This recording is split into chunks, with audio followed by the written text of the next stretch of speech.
is recognized for 5 minutes. Thank you, Mr. Chairman.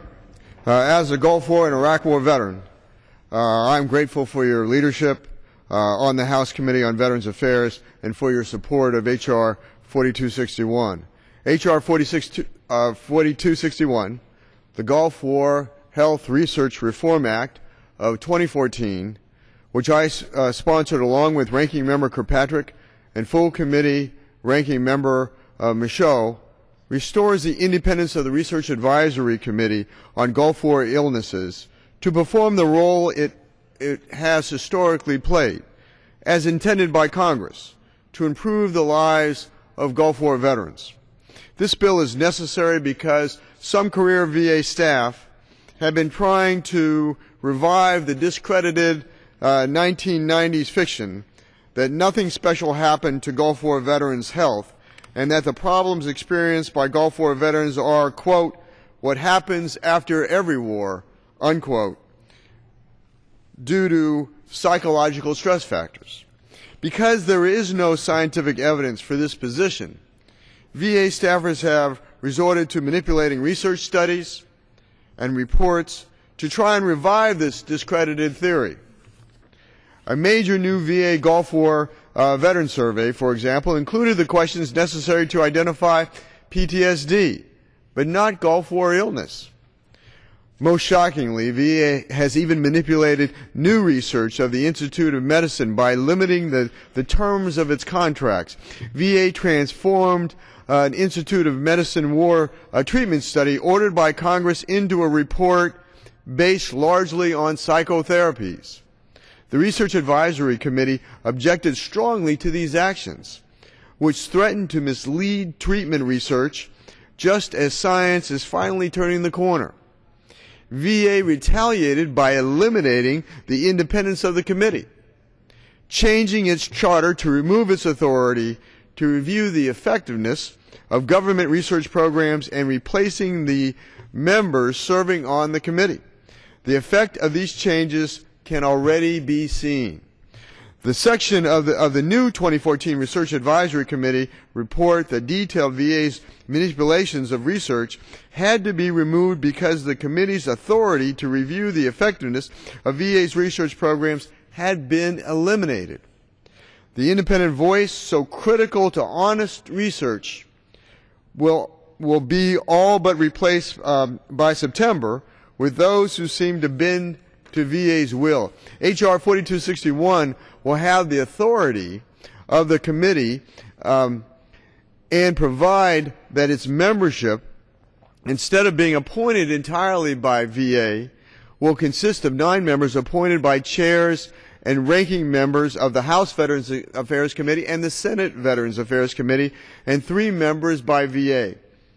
This arrangement follows the long-standing model of bipartisan advisory committees.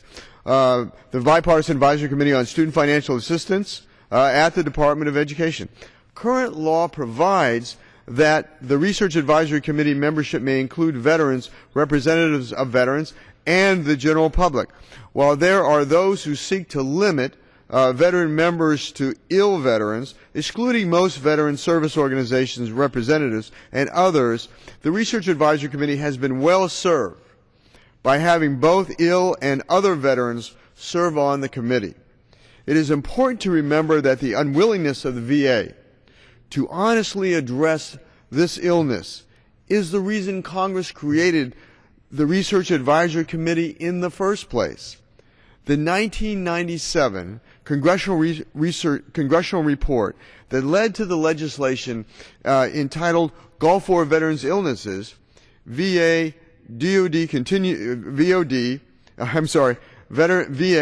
Department of Defense continues to resist strong evidence linking toxic causes to chronic health effects, unquote. Science has made great progress since then, thanks in no small measure to the work of the Research Advisory Committee, as well as to the effective Gulf War illness research program that Congress created at the congressionally directed medical research programs. But this progress is all at risk if VA is able to, again, mislead science down a blind alley. directing research dollars at the wrong target, so as often happened in the 1990s and 2000s. It is also important.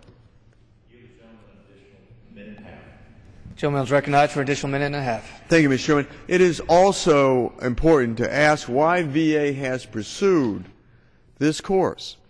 Last month, we learned the answer. On April 22, 2014, Military Times reported that VA Undersecretary for Benefits Allison Hickey objected to using the term Gulf War illness because it, quote, might imply a causal link between service in the Gulf War and poor health, which could necessitate, and then she goes on, disability compensation for veterans who served in the Gulf, unquote.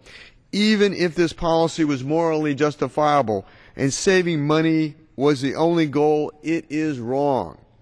It will cost the federal government far less in the long run to face this problem honestly and pursue effective treatments rather than to deny benefits and misleading research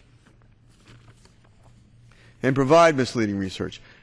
We have strong support for this legislation from the veterans of foreign wars, the American veterans, or AMVETS, and the Vietnam Veterans of America. I urge my colleagues to support this bill.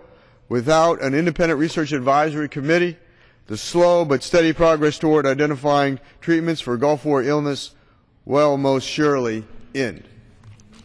Gentleman yields back. Gentleman from Florida reserves. Gentlelady from Arizona.